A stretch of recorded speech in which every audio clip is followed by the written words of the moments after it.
한 번 더 인사하실까요? 명절 마무리 잘 합시다. 네. 추석 명절 잘 보내고 계신가요?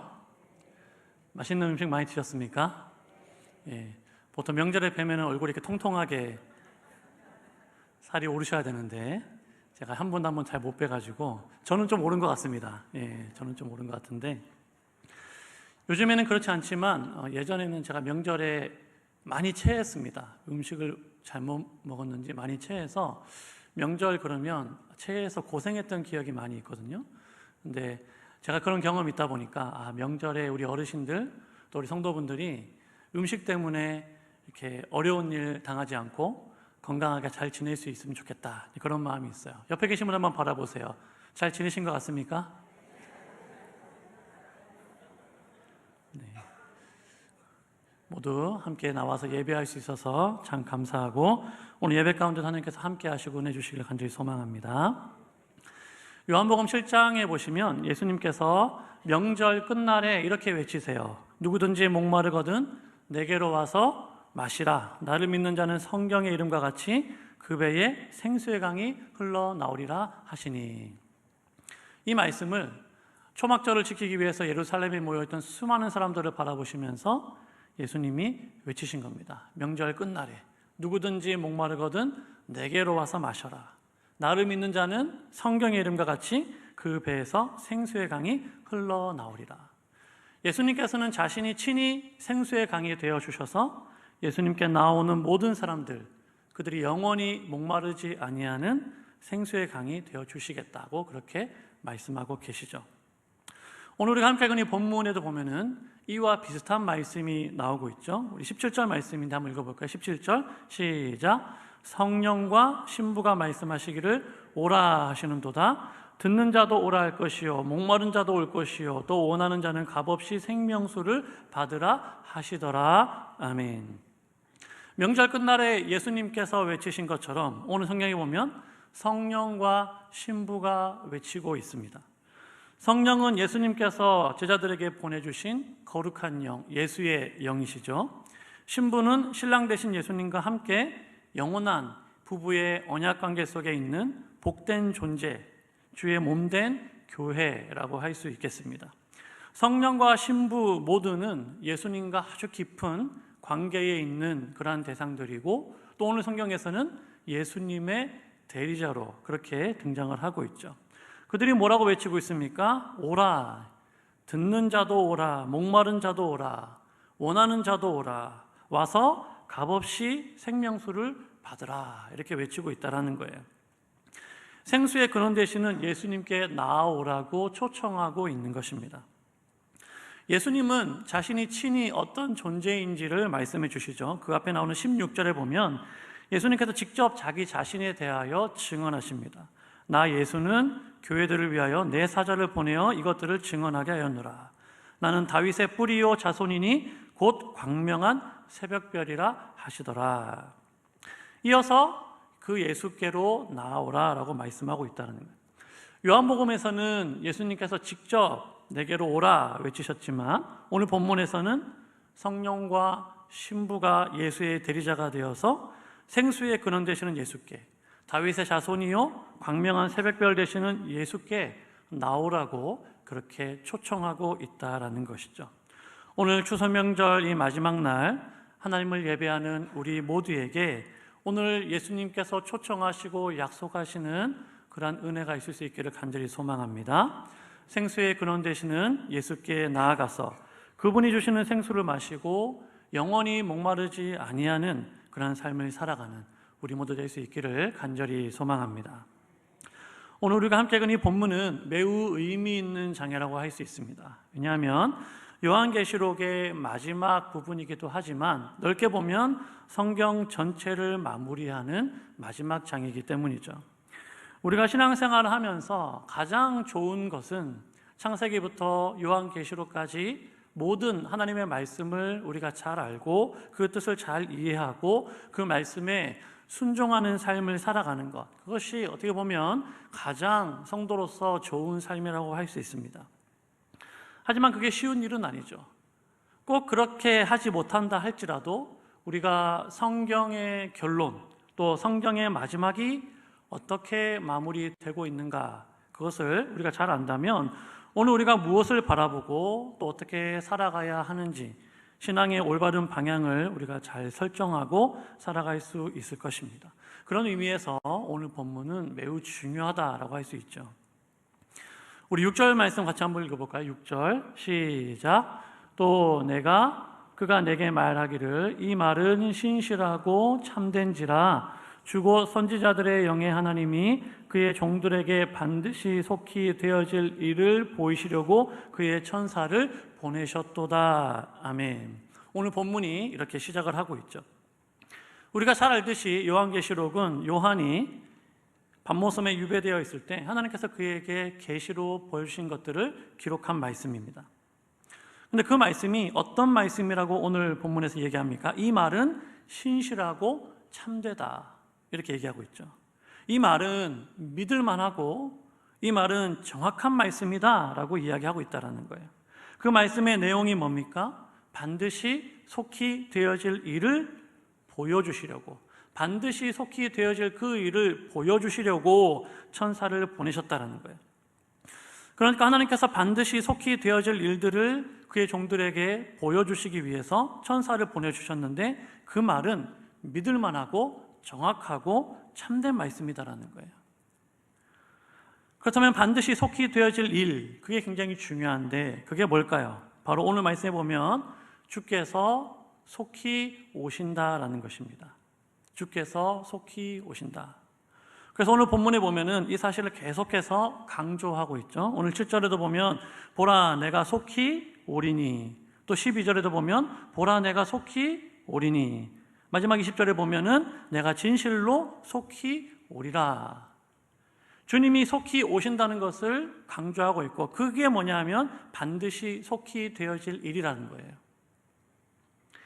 사랑하는 여러분, 내가 속히 오리라는 이 주님의 약속, 이 약속을, 이 말씀을 믿으십니까? 정말로 믿으시나요? 옆에 있는 분에게 한번 물어보시죠. 믿으십니까?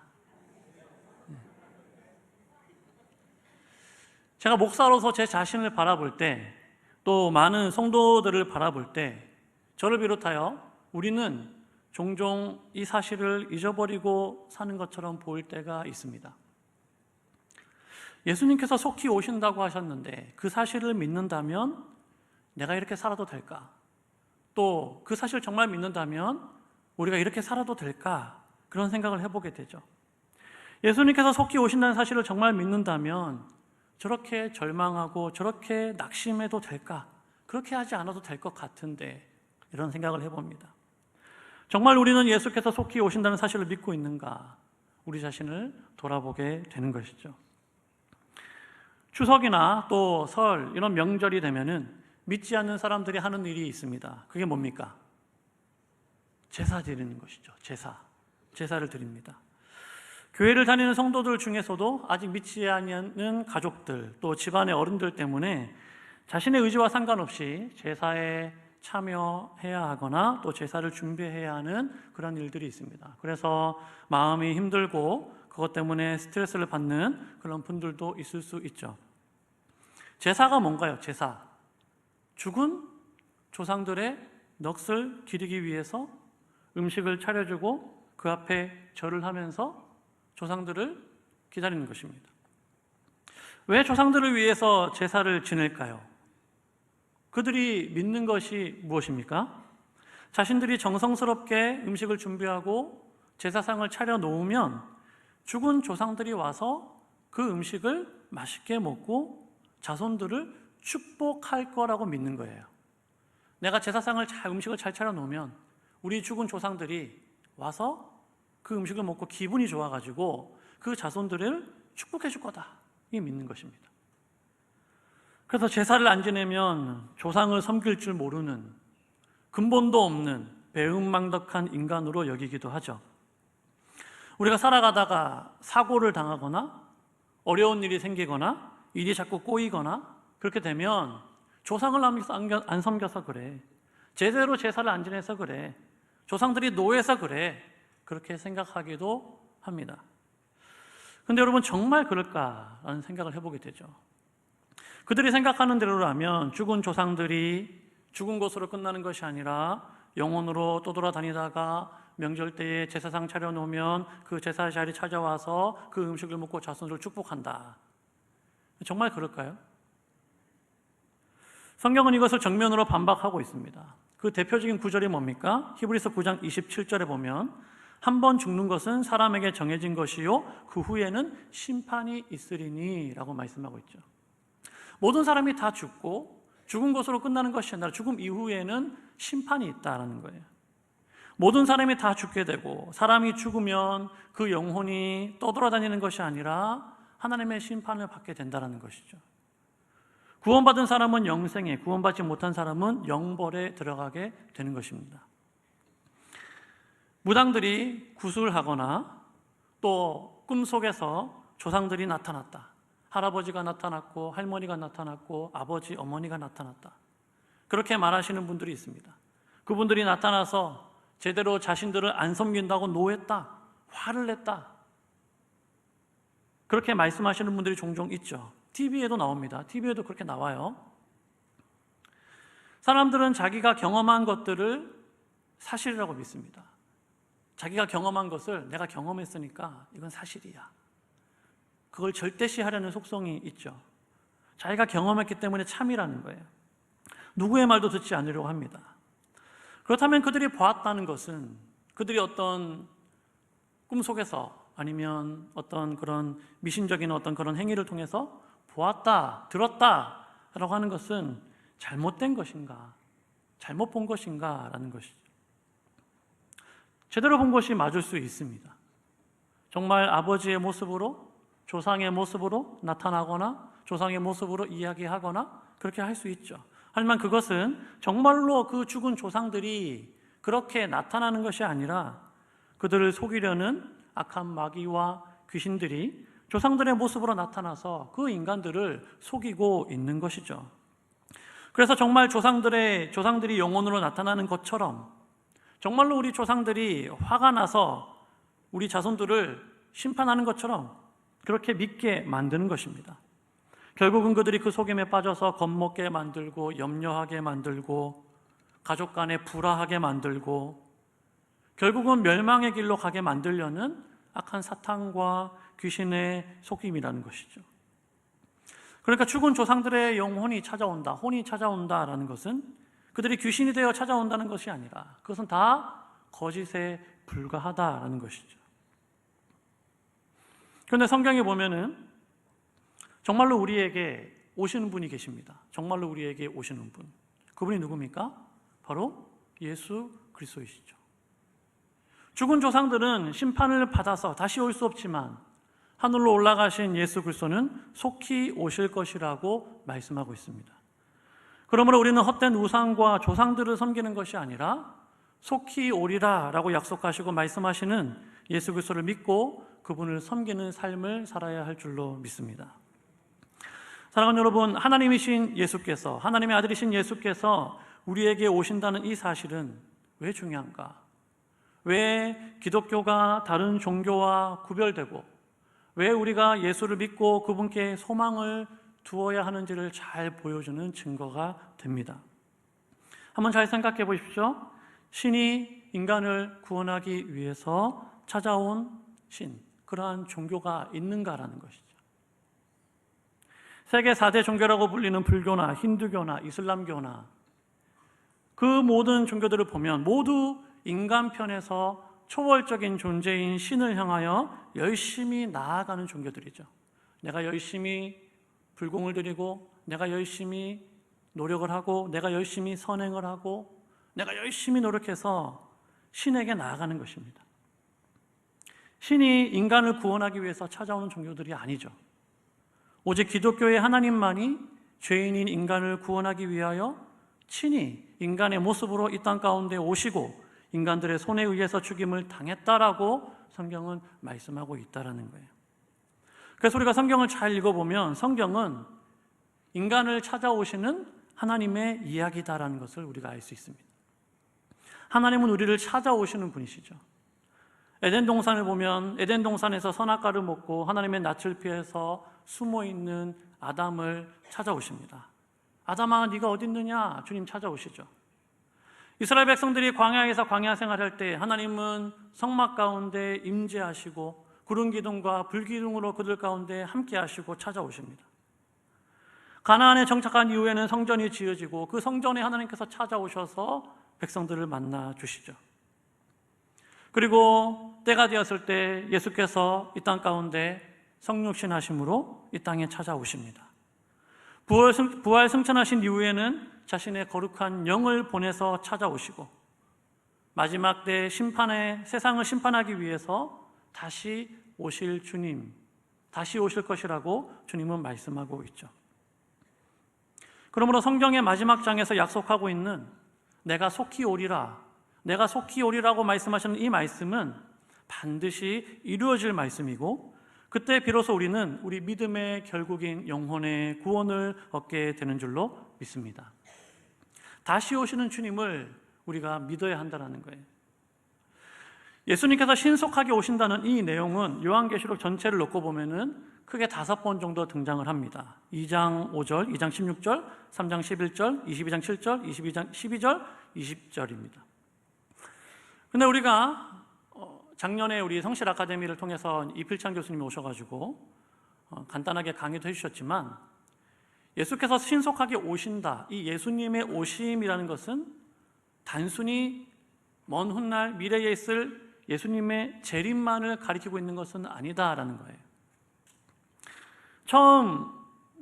처음에 나오는 두 개, 그러니까 2장 5절, 2장 16절에 나오는 예수님께서 신속하게 오신다, 예수님이 오신다라고 하시는 것은 마지막 때에 오시는 그 재림을 의미하는 것이 아니라 너가 회개하지 않으면 그 자리에 내가 오겠다라는 말씀으로 해석이 되어지고 있죠.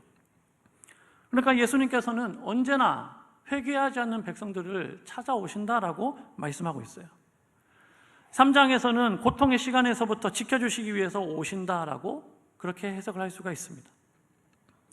그래서 그런 의미를 놓고 우리가 보았을 때 요한계시록에서 내가 속히 오리라, 속히 오신다라는 것을 우리가 꼭 재림이라는 한 가지의 의미로만 우리가 해석하면 안 된다는 거예요.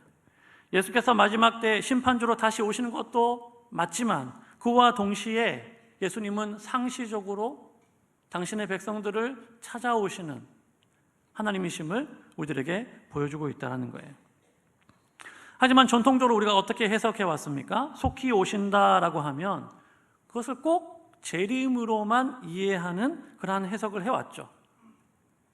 특별히 초대교회 성도들, 또 요한의 이 서신을 받아 읽었던 성도들의 입장에서는 굉장히 힘든 로마의 박해 속에서 하루하루 힘든 그런 어려운 상황 속에 있었기 때문에 예수님이 곧 심판주로 오셔서 모든 것들을 다 심판하시고 이 세상을 완전히 새롭게 하시는 그런 것들을 바라보고 그런 것들을 소망하는 그러한 때였죠. 그래서 그들은 예수님의 다시 오심을 재림의 때, 예수님께서 마지막 때 심판주로 오시는 것으로 그렇게 이해를 해왔습니다. 물론 그때나 지금이나 성도들에게 있어서 예수님의 재림은 아주 중요하고 매우 큰 주제이긴 하지만 그것보다는 더 넓은 의미가 이 말씀 안에 담겨져 있다라는 것이죠.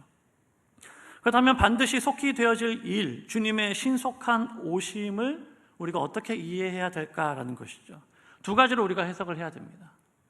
첫 번째는 앞에서 말씀드린 것처럼 예수님께서 마지막 때의 심판주로 이 땅 가운데 다시 오실 거라는 것을 우리가 믿어야 한다는 것이죠.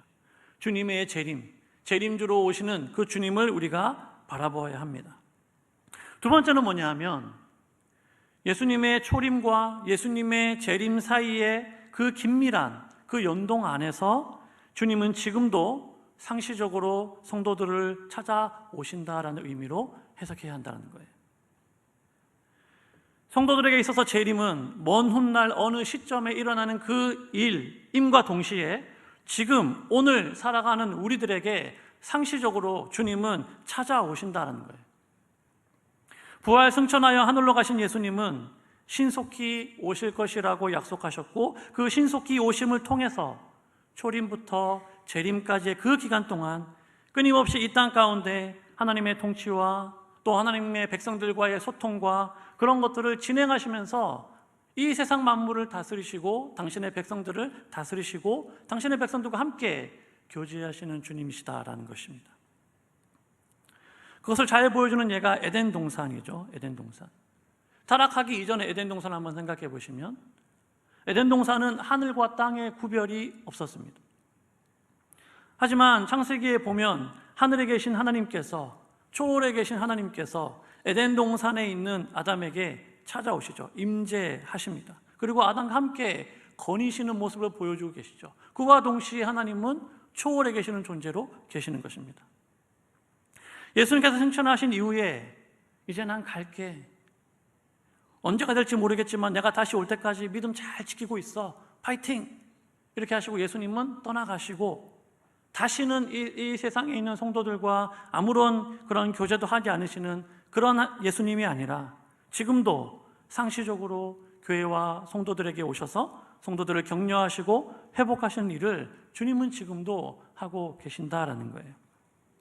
그리고 그 주님의 오심의 절정이 뭐냐면 바로 재림이 되는 것이죠. 주님은 이 땅 가운데 계속해서 성도들에게 찾아오십니다. 그리고 그 일들이 완성된 그때가 바로 재림이 되는 것이죠.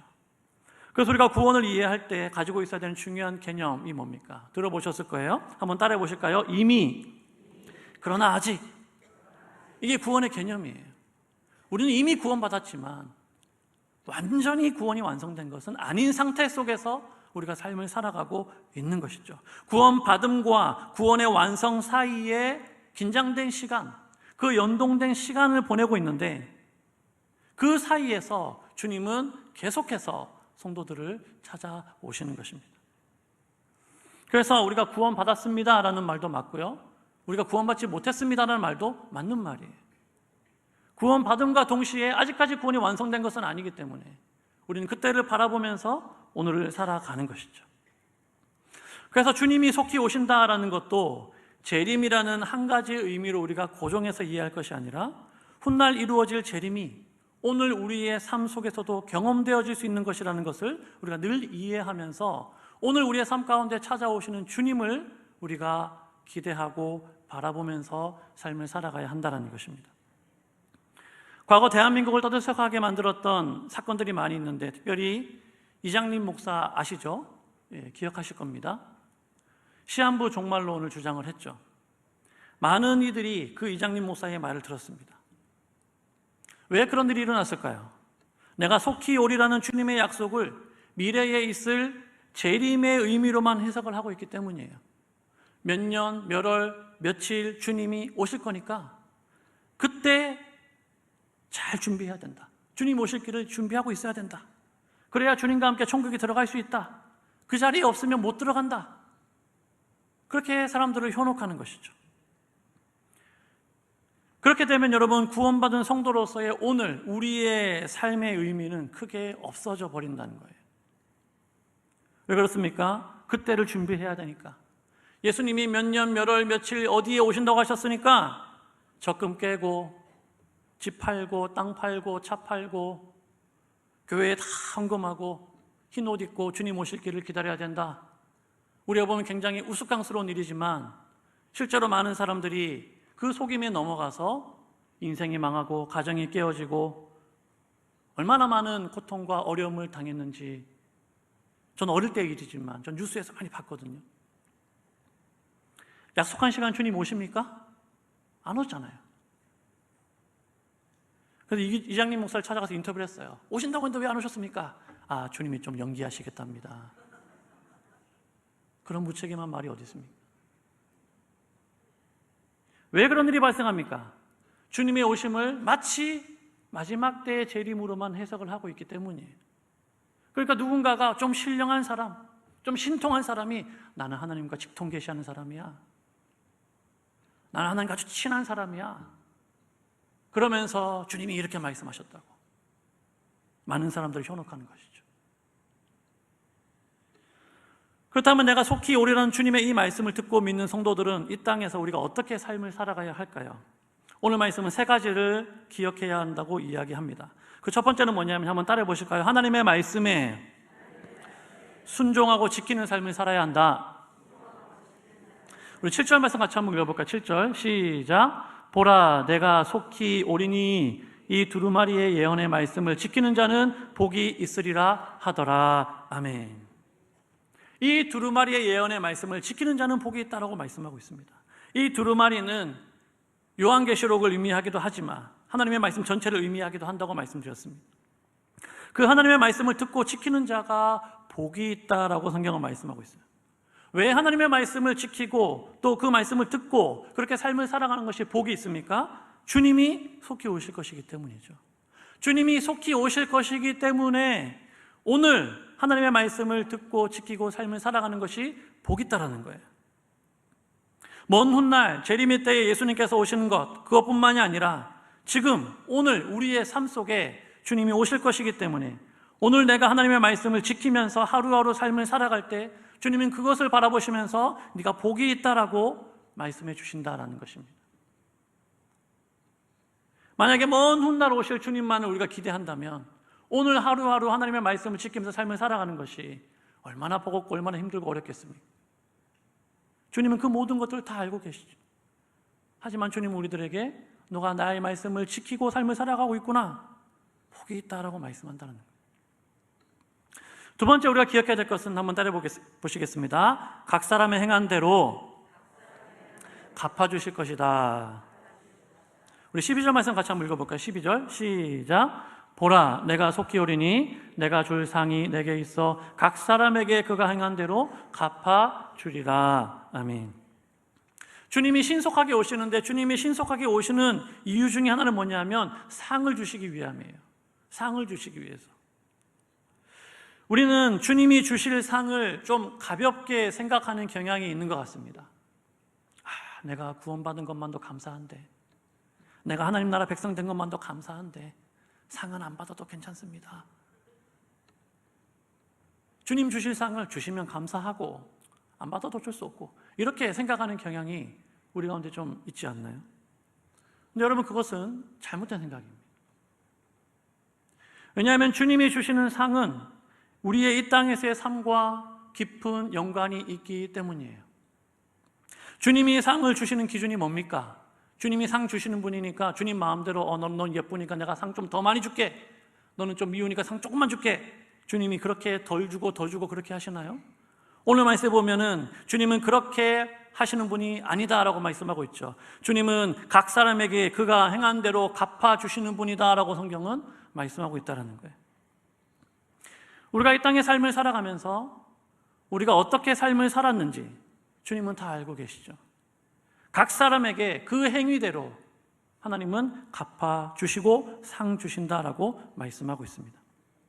그러니까 우리는 이 땅을 살아갈 때 주님이 주실 그 상을 우리가 바라보고 그 상을 얻기 위해서 이 땅 가운데에서 바른 믿음을 가지고 바르게 행하는 삶을 살아가야 한다는 거예요. 나는 믿어서 구원받았으니까 어쩔 수 없지, 그게 아니라 우리가 믿어서 구원받았기 때문에 그 나라에서 주님이 우리들에게 줄 그 상을 우리가 바라보면서 우리의 행위가, 우리의 행함이 어떠한지를 끊임없이 우리를 바라보면서 바른 믿음의 삶을 살아가기를 힘써야 한다는 거예요.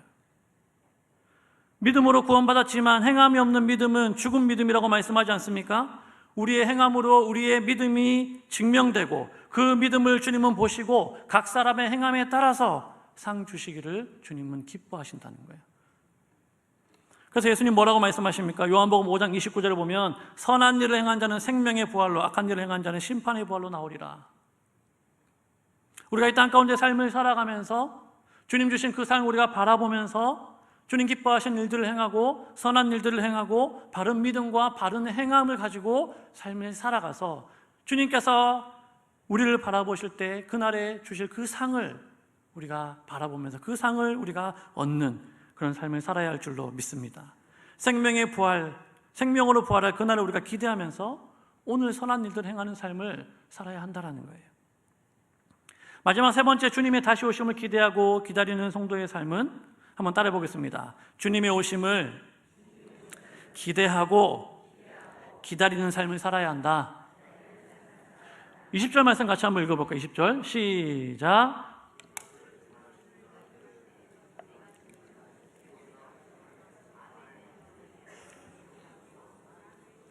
아멘. 주 예수여 어서 오시옵소서.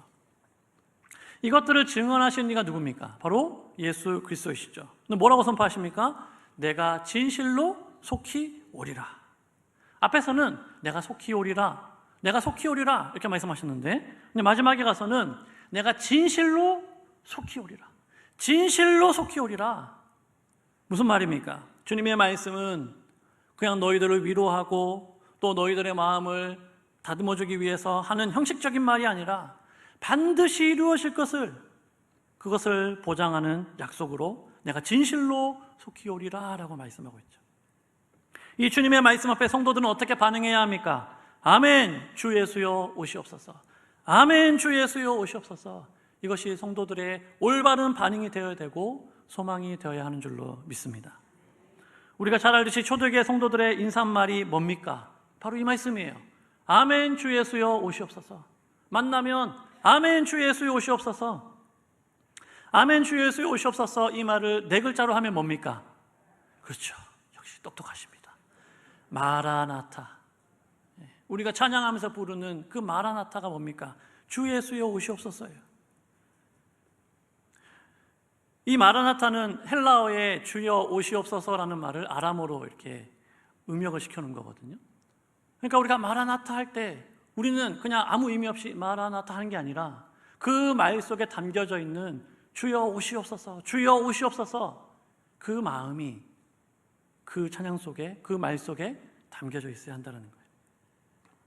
앞에서 말씀드린 것처럼 주님께서 상시적으로 성도들을 찾아오시든 마지막 때 심판주로 재림 때에 주님이 오시든 주님의 신속하게 오신다라는 것은 모든 성도들의 기대와 소망이 되어야 할 줄로 믿습니다. 오늘 우리의 삶의 자리로 오시면 그곳에서 위로와 회복의 역사가 일어나겠죠. 마지막 때 심판주로 오신다면 모든 세상의 역사가 마무리되고 우리가 기대하는 새하늘과 새 땅이 우리 가운데 열려지게 될 것입니다. 그러므로 무엇이 되었든지 간에 우리는 늘 마라나타 주 예수여 오시옵소서, 이것이 저와 여러분들의 공통된 소망이요 바람이 되어야 될 줄로 믿습니다. 옆에 있는 분들에게 인사하실까요? 마라나타, 마라나타. 이제 말씀을 마무리하겠습니다. 사랑하는 여러분, 우리가 아직 죄인 되었을 때 우리를 죄 가운데 그저 두시지 않고 우리를 친히 찾아오신 분이 계십니다. 그분은 아무런 의미 없이 그냥 오신 것이 아니라 죄가 없으시지만 죄인으로 죽기 위해서 우리를 죄에서 구원하여 영원한 생명으로 인도하시기 위해서 이 땅 가운데 오셨죠. 그리고 마침내 그 일을 이루시고 하늘로 올라가셨습니다. 올라가심으로 끝난 것이 아니라 내가 속히 오리라 약속하시고 지금도 그 약속을 이루시고 그 약속을 반드시 이루실 주님이신 줄 믿습니다. 예수님이 이 땅 가운데 계실 때 제자들에게 이렇게 약속하셨죠. 요한복음 14장 18절에 보면 내가 너희를 고아와 같이 버려두지 아니하고 너희에게로 오리라. 저는 이 말씀 참 좋아하거든요. 내가 너희를 고아와 같이 버려두지 아니하고 너희에게로 오리라. 주님은 우리를 이 땅 가운데 고아와 같이 그냥 버려두시지 아니하고 친히 찾아오신다고 약속하고 계십니다. 이 말씀은 내가 마지막 재림의 때에 심판주로 다시 올 거야, 그런 의미도 물론 있겠지만 네가 고아처럼 혼자인 것 같고 네가 세상 가운데 버려진 것 같고 아무도 네 편이 없는 것 같고 너무나 절망스러운 그런 삶의 자리에 네가 있을 때 네가 눈물 흘리고 고통하고 있는 그 자리에 내가 오겠다라고 주님은 약속하고 계신 것이죠. 세상에 어느 부모가 부모를 잃어버리고 고아처럼 울고 있는 자녀에게 그 자식은 고생 좀 더 해야 돼, 아직 때가 안 됐으니까 내버려둬, 그런 부모가 어디 있습니까? 그 자녀의 울음소리를 듣고 당장에 달려가서 그 자녀를 안아주고 안심시켜주고 주님의 속히 오심이 오늘을 살아가는 우리들에게 그와 같다라는 거예요.